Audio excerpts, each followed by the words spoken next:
7ই অক্টোবরের হামলার নেপথ্যে ছিলেন এবার নিহত হামাসের শীর্ষ নেতা দাবি ইসরায়েলের। কেউ ভাববেন না ঢাকার উপর কর্তৃত্ব করছে দিল্লি। বাংলাদেশের সেনাপ্রধান চান দুদেশের সম্পর্ক।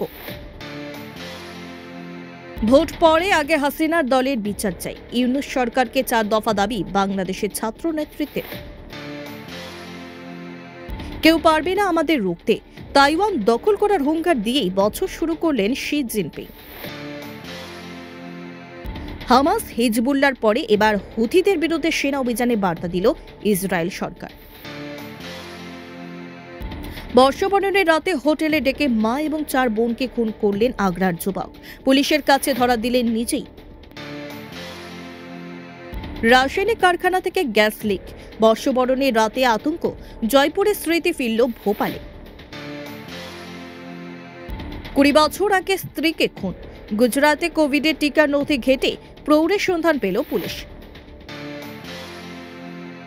কত সাদামাটা এবং জ্ঞানী ছিলেন। ভারতীয় দূতাবাসে গিয়ে মনমোহনের প্রতি শ্রদ্ধা জানালেন ইউনূস।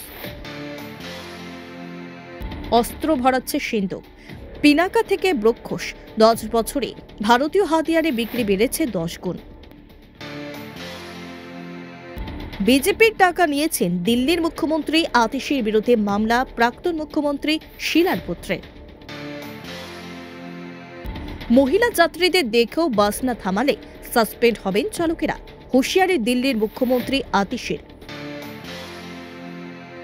খুনের পর দেহ টুকরো করে লোপাট।